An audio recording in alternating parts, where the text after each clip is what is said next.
Ahem. Good morning. Happy Monday. Today is September 16th, 2019. I am late. I didn't set my alarm last night, but we are all good. You know what I mean? Because we are still here. I'm sorry. I guess it doesn't really matter right now because no one's really watching. But you know what? We got to keep the schedule going. I'm sorry. But here we are, yeah.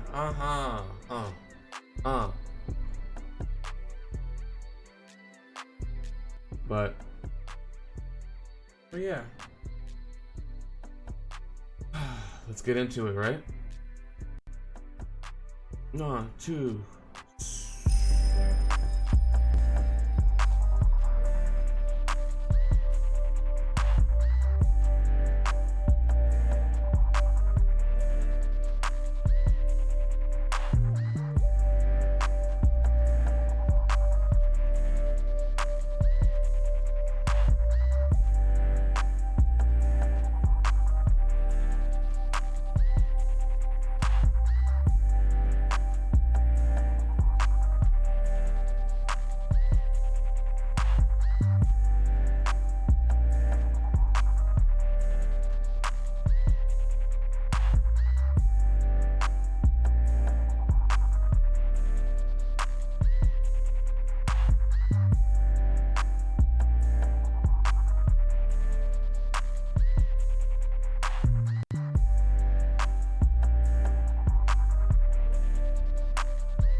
What do you think of that? What do you think of that? Hope you like that.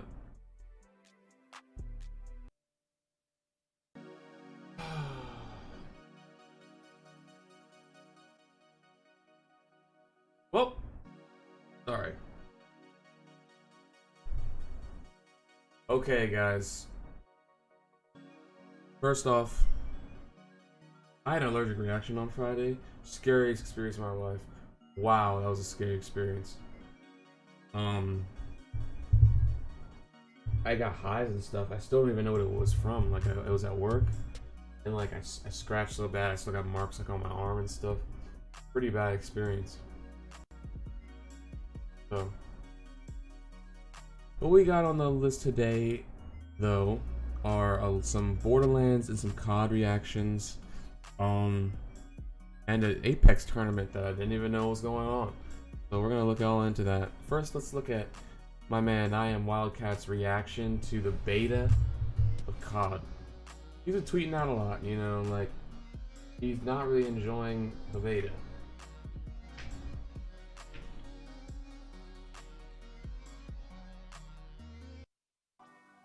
Let's see. But played Modern Warfare, sound is awesome, guns feel beefy. I hate playing on controller now after 2 years on PC, movement is slow and clunky, no one-hit melee is boring, doesn't feel like COD. No constant minimap makes it super hard to learn maps. Someone says fair point, but it is a beta, not the actual game. Hope you get another chance once it's actually out. But, you know, hold on. He said he hates when people say this is the beta, but the game releases in a month. Realistically, you're not going to call you're not going to change that much of the game. Someone says it's called a day one patch, he just says you're an idiot, because, like, you know, apparently it's like, apparently he doesn't like it. So, oops, I need to stop doing that. Let's look at some Modern Warfare. Gameplay. Actually, let's do this first.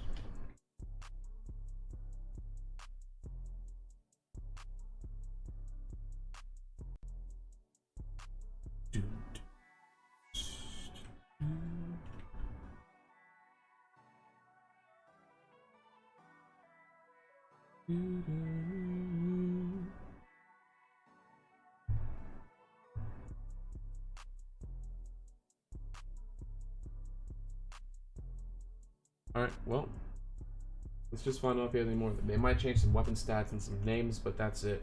You think they're going to change the entire clunky ass movement system in a week? No.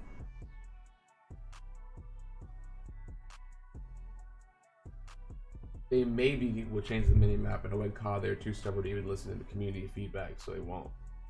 So, he's not happy.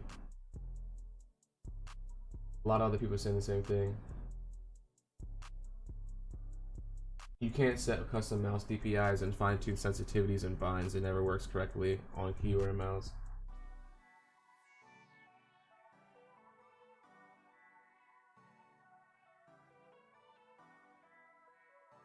They keep saying about updates and patches, but like you gotta think. Like, other things are gonna pop up within that. Of course we're gonna try and fix bugs and shit, but like, it's only gonna be a baseline of focus on, like, only gonna be a baseline of focus on that kind of stuff.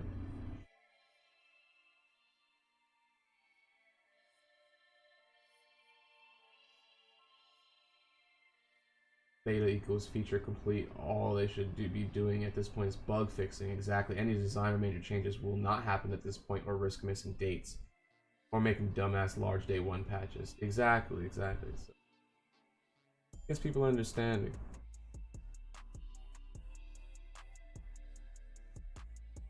Another little tidbit though. Looks like Ash won his first championship league after 22 years, apparently. And he doesn't look at all like what he used to. I watched a video about how, like, this season, like, the new Pokemon's a total revamp and everything. And I guess they really did totally revamp with him winning the championship for once. Let's see if this guy finished the thread. Oh, yeah, I was watching this last night while the thread was still going on, so it wasn't finished. So we can go through his analysis.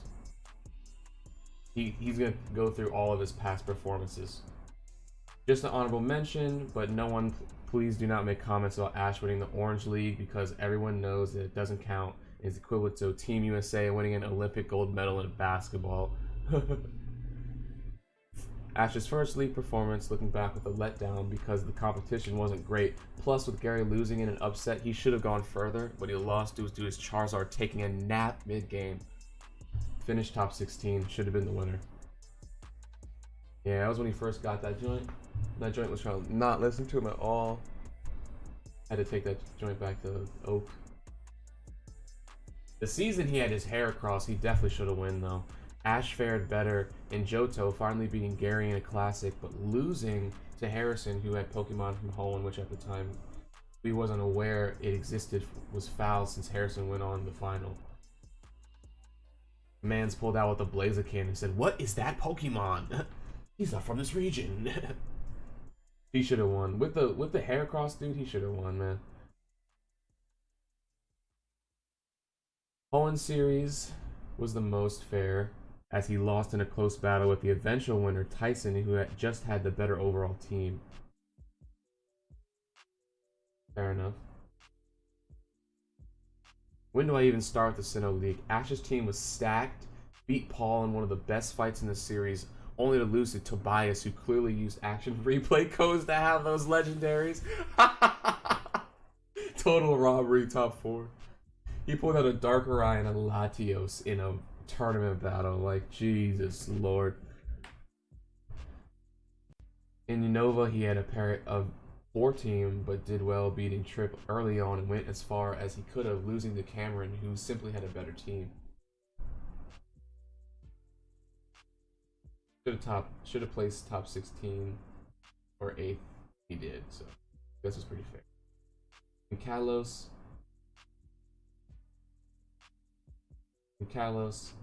his strongest team to date. You get all the way to the finals, down to the last Pokemon where Ash's Greninja has the type advantage and still loses in a robbery even worse than the Sinnoh League.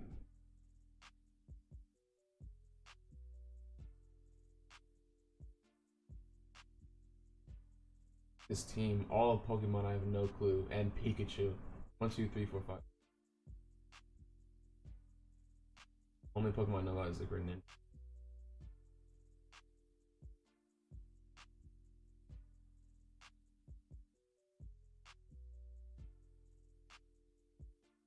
That's pretty interesting.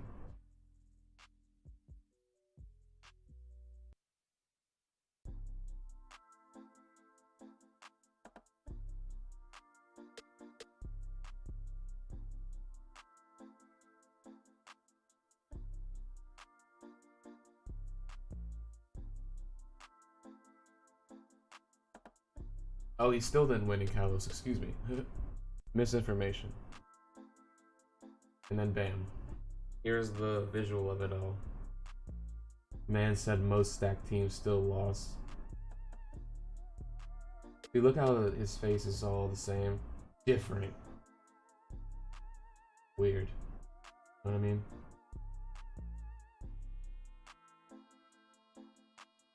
I was gonna talk about Borderlands 3, but I don't know much about it, and it's just a shooter. It came out. Epic Store exclusive. Kinda lame.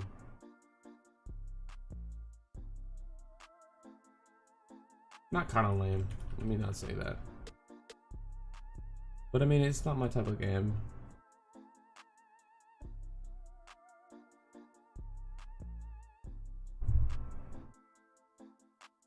And everyone's just playing walkthroughs. There's not really much like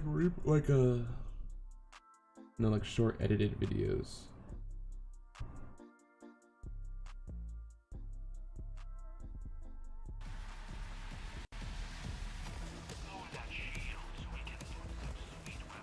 Stubbornly refusing to reinvent the formula after a 5-year absence, Borderlands 3 sticks to its guns and manages to outdo itself. Refined movement and shooting, a legion of enjoyably challenging enemies, and the single largest arsenal of mechanically diverse firearms I've ever seen in a video game easily make this the best in a great series of co-op shooters.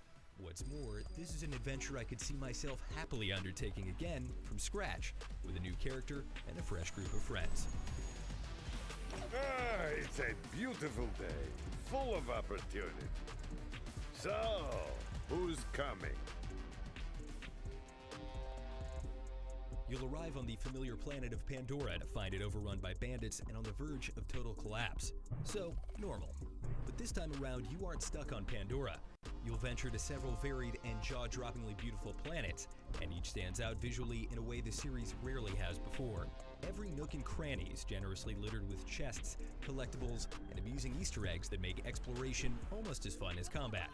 The Vault Hunters that you and your team of up to 4 will take control of have had their versatility boosted by a choice between 3 different action skills, selectable at the top of each notably beefed up skill tree. Except for Mose, who gets to customize her mech's loadout. There's a lot of neat details to sort through when it comes to your class's progression, like skill augments and anointed items, and I go into more specifics here in my written review. The cast of supporting characters found in these cosmic backwaters candidly edge out the generic but somewhat amusingly villainous Calypso twins when it comes to delivering a compelling story. What is up, brothers and sisters? God Queen Tyrene coming to you live. We got something real special for you today. For instance, interacting with the figureheads of the Atlas, Maliwan, and Jacobs megacorporations provided a wonderful marriage of storytelling and gameplay that gives extra depth to the weaponry you collect.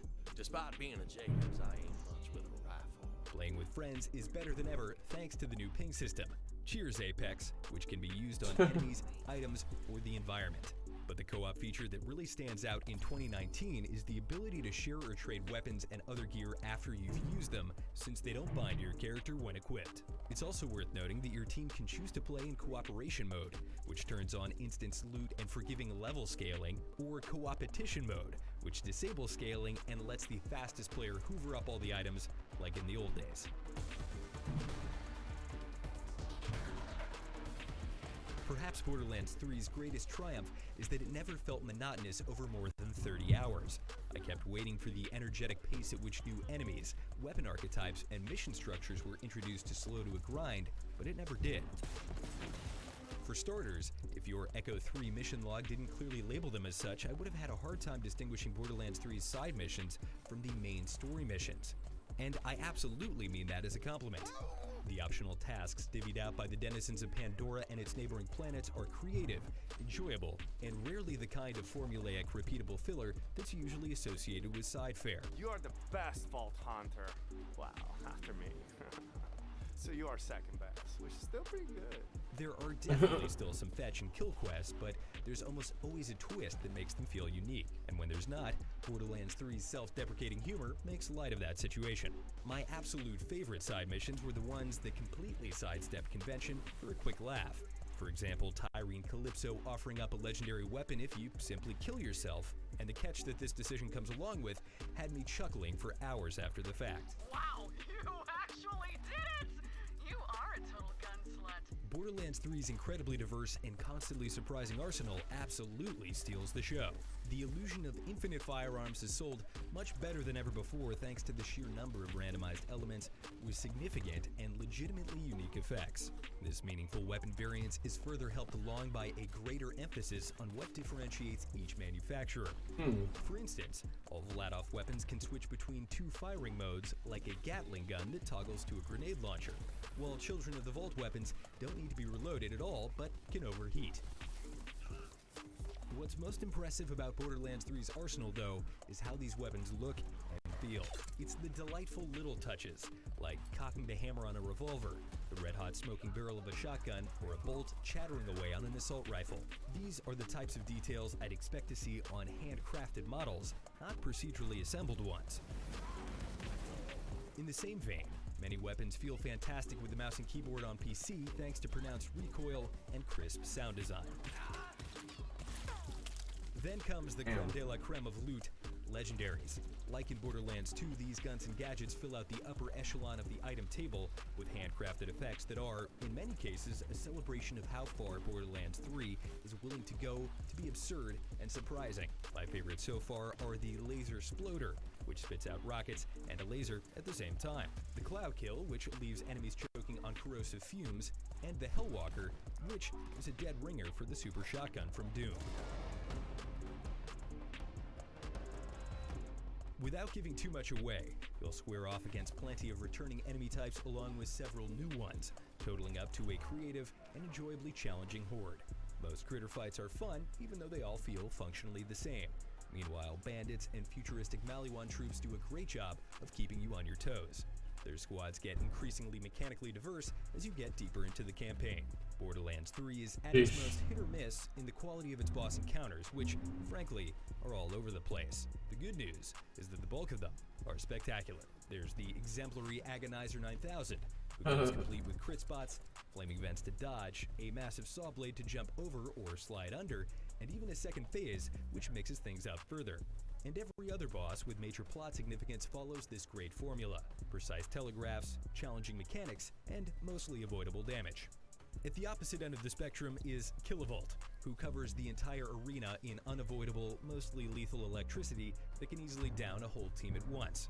Worse, his electricity even zaps the smaller enemies that would otherwise give you a chance at reviving yourself with a second wind kill. What a headache. Your adventure doesn't end when the credits roll because Borderlands 3 has an endgame. Most notably, there's a Mayhem mode, which incrementally ups the difficulty and adds a random effects to some enemies for greater rewards. After unlocking Mayhem mode, you'll also start earning all new Guardian ranks, which provide further stat increases and cool effects like increased loot luck after scoring a kill.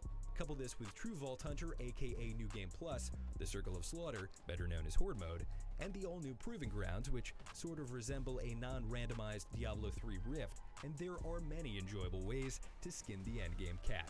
For all of the topics we couldn't fit into the video, like vehicles and duping, be sure to check out the written article on IGN.com.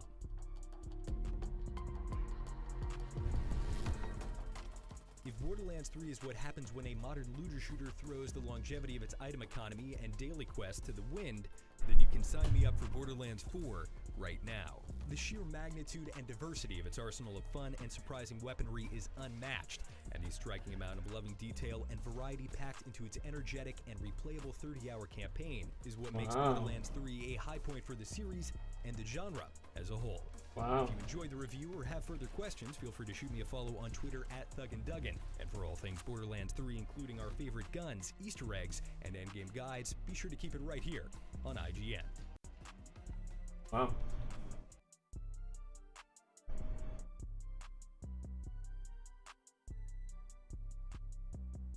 It's like an appealing solo game, but I'm not a solo player, so like the game has it genuinely has no appeal to me. I'm sorry for that. For the Wraith, very early iframe, Oh, that's so blurry that's as gonna be a big shit. setback there, but MVP is Our not the one Twitter we're worried video is about. so They're blurry. just a setback here for TSM. Who is going to do it? TSM. Let's do this. Here we go. This could be it. Two teams on match point here. MVP pushing in. Can they get this first knock? Doesn't come in. Oh my god.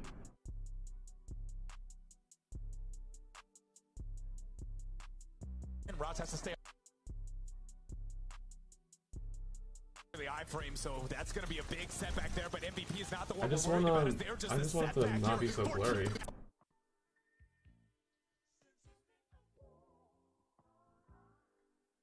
A big setback there, but MVP is not the one we're worried about. Is they're just a setback here for TSM. Who is going to do it? TSM, you're your champion. It took him a while to get to match point. So yeah, they had In the end, they win back to back. they had the championship, and people are like into it.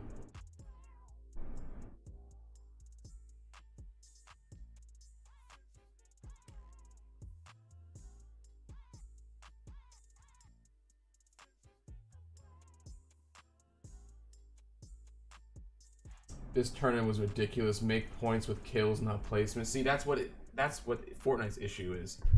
You need points for placement so that you that it incentivizes people to actually play and not just run around like it's a search and destroy game. I don't know,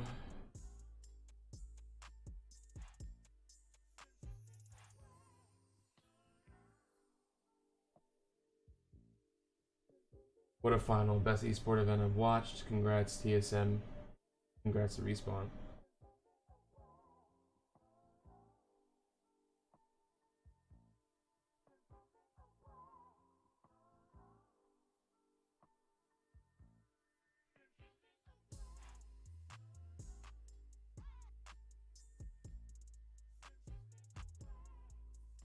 LOL.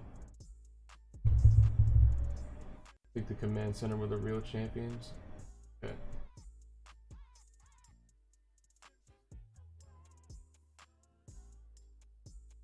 Yeah, they had an invitational.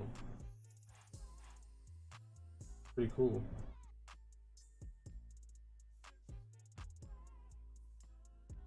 I don't know, I feel like I had more to talk about that, but I really don't.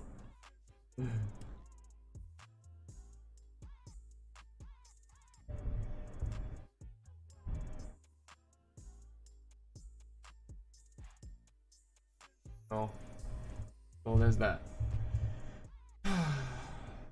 Man, I screwed up this morning. I feel like I'm like all over the place, and it feels like sloppy and terrible. Good thing no one came in today. Oh man, the last thing I wanted to do though, because I am a finance student, I am an investment student, and I do, and I do, like, I want to incorporate those things in my life as well, and that hopefully with this show also. You know, I want to try and do like a stock simulator type thing.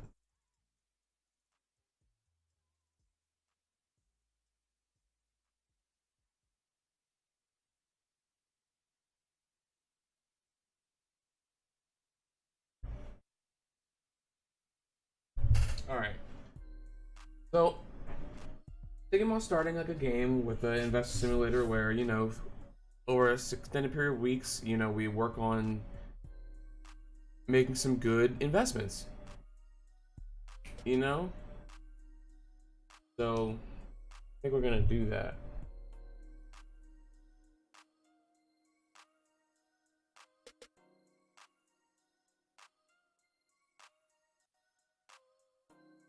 We could do a quarterly game, or we could do the whole. Let's see.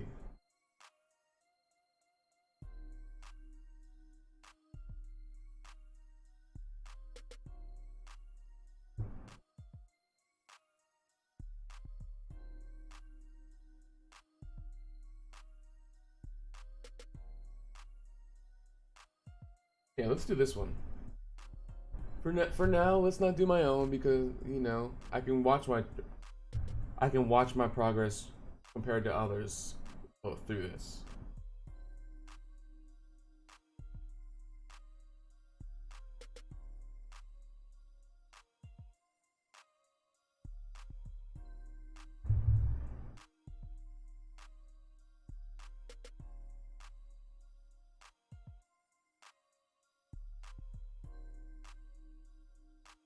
Beginners with options. What is that?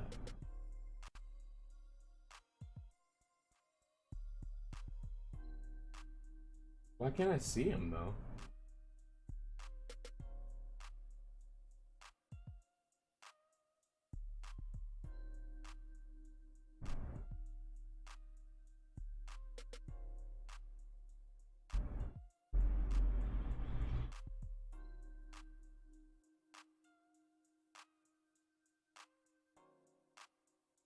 Let's do this one because there's not many people.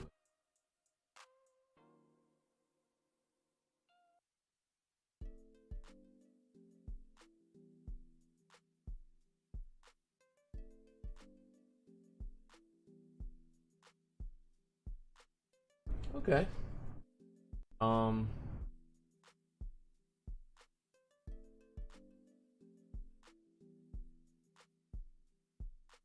Definitely want to do this because, well, I don't know.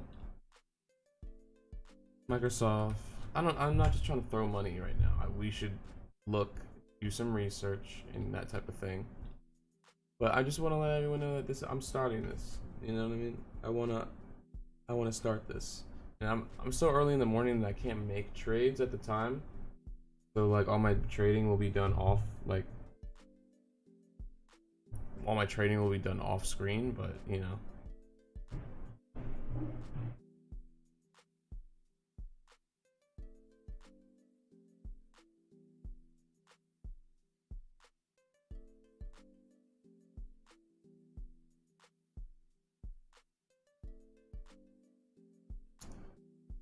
Sorry,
Where's the Saturday thread that I had seen?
Whoa. First thing that showed up was AMD's on FinViz.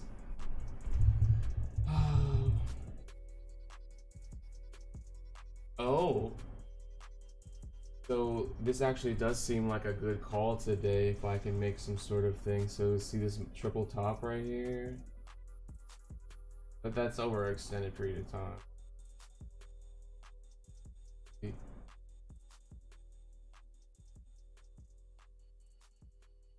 Oi, oi, oi. I'm not trying to pay for nothing.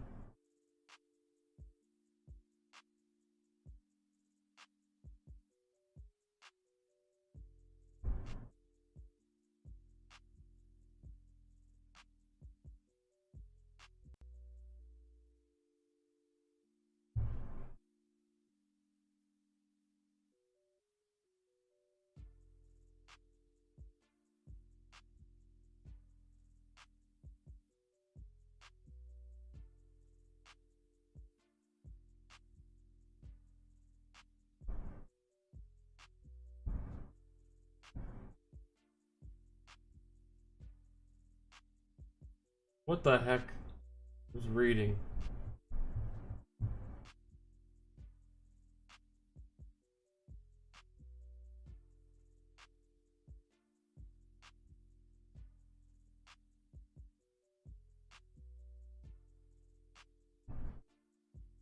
Up stocks. Chipotle. AMD. AMD was good.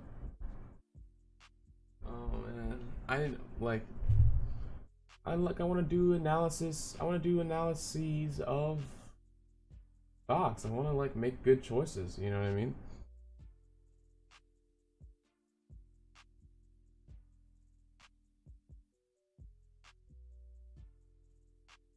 Like stuff like this. Wall Street set to open lower after Saudi attacks, energy stocks surge.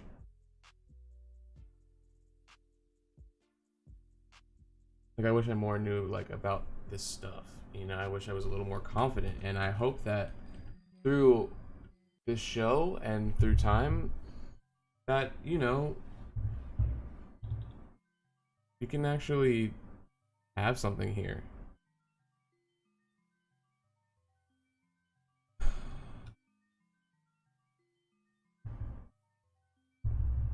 So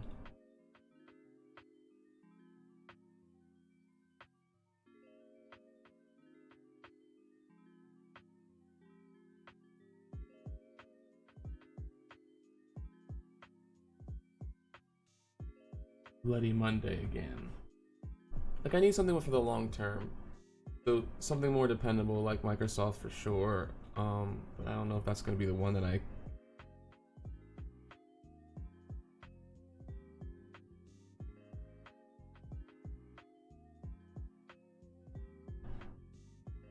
like, I'm not trying to say that. I'm not trying to act like I know more than I do because I don't. I promise you I don't.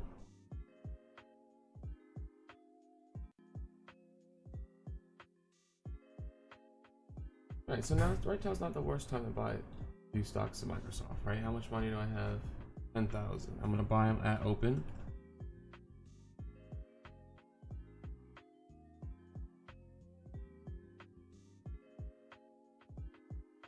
How much money do I have? 1,000. So if I buy 10, we'll use 1,300 about.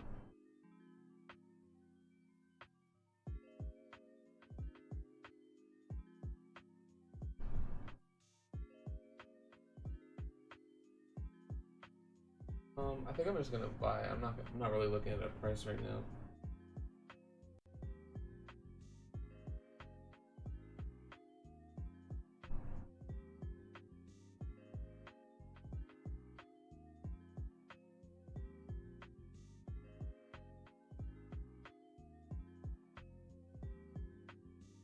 There was one more in the medical sector that I wanted to look at because people were talking about it.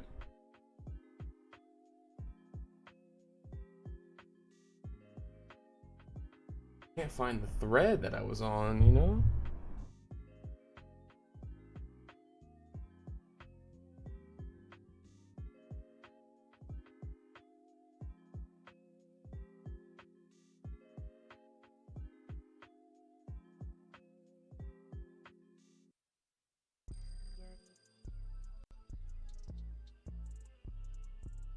There's someone in the medical industry that I was trying to. It wasn't Teva though. TVA. They're not doing good at all.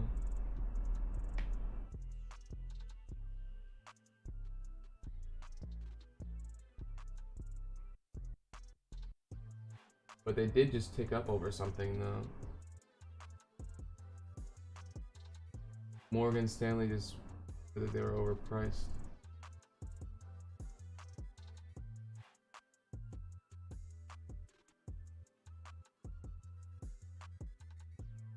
This was a while ago though. Yeah.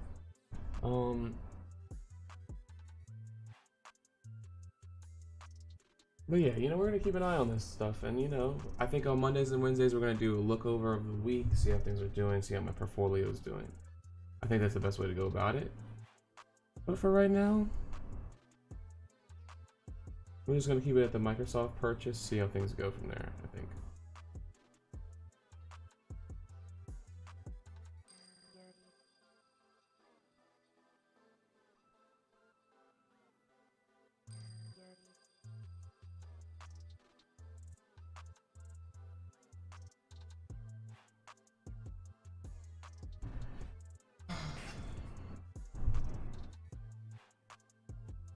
Oh man, I'm sorry it's so slow. I kind of like woke up late and it kind of just disoriented me all over the place.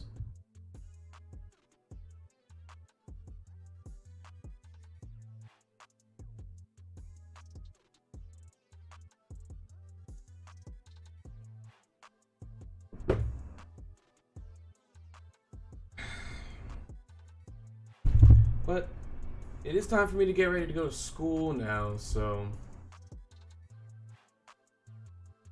I hope everyone had a good week. Oh, one more thing I wanted to start trying and doing is having a like a what am I gonna eat this week type of segment too. So Mondays are gonna be kind of like stocks, looking over the weekend and looking at how food's gonna go for the week. So on Fridays, what we'll be reviewing is the stock moves we made, as well as I'll try and take some photos of the food I made and see how that stuff, you know, how things are like that.